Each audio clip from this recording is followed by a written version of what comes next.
Welcome back, guys. Yes, I'm in a vest. Yes, we've spoken about this before. It's because I'm working in that little sweatbox of a cupboard today. Harry Potter would have been happy to be in there. No, and it's very sunny, as you can see. So what it is with this job, this is the third day and the final day of the rewire. It's the quickest we've ever got a rewire done in. So very happy, very impressed. We worked very hard, and the house has gone really well for us. Someone fit this fuse board last year. We've just taken out a 32 amp. We need to put another 20 in, and we need to put another 6 in, and then we'll put a full size blank module in, which we've got here. Got them in there to install. We've got some 5 grommets up there. I'm gonna leave the tails in as they are. They're 25 mil, go up and down. The meter box is just here with an outside light put in there. We've got bonding. We've got 10 mil to water, 10 mil to gas, which I've disconnected here because the old tag was terrible, so we've got a new one to put on there, and we're going to put a lug on there as well. We're going to install that. We've got all our new cables here. I'm not sure which one you can tell is actually the smoke alarm circuit. I think it's the 6 mil here, not too sure. Wire everything in.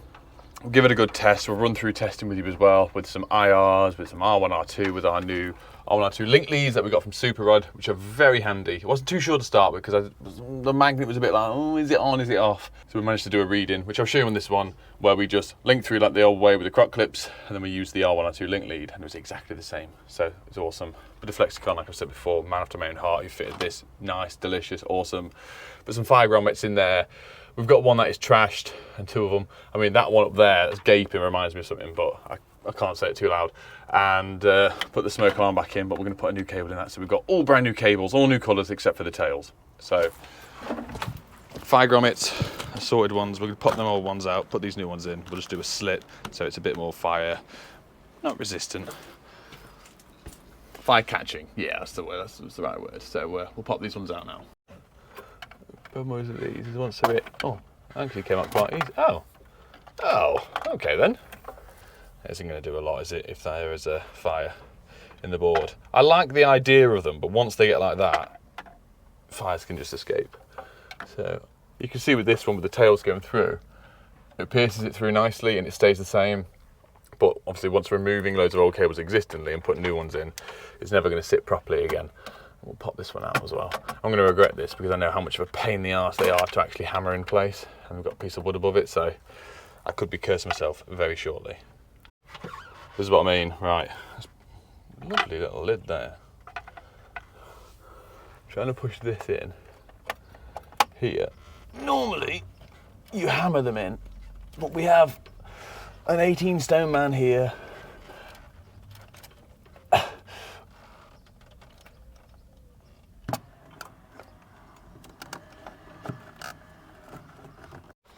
And he's done it. What an effort. Worth it. Worth it. Right, I'm going to get this cut off and we'll start feeding them through. We've got 2 6 mils, we've got 4 2 5s, this is including one of them, and then we've got 3 1 mils, which are here, which we pulled left hand side. So we'll get the breakers in, we'll get the fly leads in, and then we'll start pulling some stuff through. So from previous videos, remember that I told you I fitted the Verso miniature RCBO board. And I've always said for years, can't really see the point in fitting a miniature RCBO board. First of all, the only aspect I could see it was 2-pole, and it made sense that it's 2-pole, especially for an EV charge and that sort of stuff. You need a 2-pole bit. But I think I'm good enough, and you lot would agree. Like I'm good at doing fuse boards. I'm going to make it neat. I've always been the same way. I've always practiced, and I can take the time and effort. It looks good. But when with the miniature RCBOs, you've got obviously more room to show cables off, but then at the same time there's more room to see the cables not being neat if you want to tuck them behind, all that sort of stuff. But after fitting it and now going back to these, I really do prefer the miniature ones. This is a full side breaker. This is obviously Fusebox. The other one was Verso. I never got a picture with the board cover off, which was annoying, and I never filmed anything. Let me know below, do you fit full size breakers, or do you start fitting the miniature RCBO breakers, and why? I'm so hot. Honestly, if my mum was here, she'd be going, "Hope you got sun cream on." I'm like, nope. We've got that in. We've replaced this over for some new colours. I'm going to start left. I'll work my way right. So we're going to pull these 3 across. Make sure we've got a nice loop here. I'm going to lift it up and out the way. And equally, I'm going to push back some slack. So if someone in the future wants to drop the board down, I'd ideally wanted to drop it down and replace the tails, but I haven't got any tails on me, and it wasn't sort of part of the quote. It was literally like, the board's in, the stuff's in there, I want you to just rewire the house and put the stuff to the new board, so it is what it is. But I would have liked to have brought it down. If I brought some tails, I probably would have just done it, but I didn't, unfortunately, and it is what it is now. But yeah, put some slack back, so if someone in the future wants to bring it down, or as a new board that goes on, or a double stack one, whatever, we're gonna have about 2 foot worth of slack pushed back into the ceiling, so people have got some room to play with. So I've learned from my mistake. I've done boards before, cut all the slack off to make it nice and neat. I realistically ruin it for the next person or myself if it needs upgrading. So look at all this wasted cable. Doorbell smokes, downstairs, upstairs lights. We've got the one below in, just had enough to make it neat enough. So what I've done is some all-round band as well up here. So as and when we bring the stuff over, I'm going to support that up out the way. So like I said, the excess goes back there about a foot. We've got about a foot spare there. So let's drop it down to about here in the future if it's wanted. I'm going to start with the 3, 4. Oh no, why have I got 4? Why is there 4? We should have upstairs. Oh, it's the boiler. Just realised that there's 4 cables. I forgot about the boiler. Forgot a 20 amp. Have we got a 20 amp on the back of the van? Nope, because I removed all the breakers. Mint. Looks like I'm doubling up the boiler with I've just looked everywhere in the back of the van for a spare breaker. I don't have one. Look at the state of it. This is what my life's become again. The van's getting emptied tomorrow, and I'm gonna have to restock everything. I'm sick. I've done rewire after rewire and holiday and then rewire to the point where the van is so upside down, I don't know where anything is. I don't have a spare breaker. There's 2 ways we can go about it. I can easily just bang it on with the downstairs sockets, because for the lounge for downstairs sockets, there's only 3 sockets. So that's not an issue. And there's been, I remember seeing years ago, and I said to the customer back in the day, it was a new build. This was probably about 6 years ago. And you had a ring main, and then you had the boiler spur directly out top of the breaker. It's a 32 amp breaker, MCB back in the day, RCD coverage. And I was like, whoa, they shouldn't do this, that, and the other. And I was like, well, this is not good. And I said it to them, to then realise in future life, with more experience and knowledge, that it is allowed, because it's no different to doing a spur for a ring main. It was a 2.5 for 32 amp breaker with 2 of the 2.5mm cables in it as well. But because the load will only ever pull so much, especially it's a 3 amp boiler, as long as it's not tampered with and messed with and other stuff added to it, it's completely legal. It just doesn't sit right with me. I don't like that at all. But for this case here, I'm just going to stick the boiler on with downstairs sockets. It's on a 20 amp breaker and there's only 4 points on it, so not the end of the world. Board is nearly there, as you can see. Everything else is in. I've done a cable tie. I've done a cable tie. I've done the all-round band across the top to support the weight. It does have a wooden top to it, but that's going to be left out when the kitchen gets done. So we've got 2 6mm here. So what I'm going to do, I'm just going to strip the end of these. I'm not going to put them in the board. We can because one of them might never be used. We've just put one in definitely for the cooker. But like I said, they're all wrapped up in there. If you've seen the previous video above the kitchen worktop. I'm just going to strip these back, sleeve it, and that means we can just do an IR, because I've not done any testing on these cables, just to make sure that there's no damage or anything like that. We don't be leaving anything that brand new installed that's got a screw through the middle of it, so we can test it both ends and I can just go, yeah, sound. But it left off the test sheet, and board is done, complete. We've got a bonding tag, we've got some lug. We haven't got the earth sheathing, didn't have any on me. Wago box screwed back for the outside light, which is clipped. Done the board labelling. You've got that all across there, what is what. It's still off. We've got the cables down here ready to test. So I'm going to jump up with Adam and we're going to do a Wago box in the floor. So let's go and do that, and then we'll get on to some testing. Right, so this is the joint for the downstairs kitchen lights. It's a Wago box. We're using Wago 221s. People argue, I'm not even going to get into it, whatever. We're going to be putting it here on the joist, screwing it down. I think you can see that in shot. We've got, I think this is the feed. So you've got power in. This is the last one on the circuit. So feed, switch, loop to one side of the kitchen, loop to the other. Normally we'd do a loop around, but the way the joist run, it was easier to do 2 load leads going in. So we'll strip all these back. We'll get this screwed back here in a minute, so we can sort of figure out what lengths we need. We can put them in place, and we always write on it as well, kitchen lights. Right, it's in, secure back. I'm happy with how neat it is, but it can't be maintenance free unless you put a stupid little zip tie, cable tie, whatever you want to call it, on it.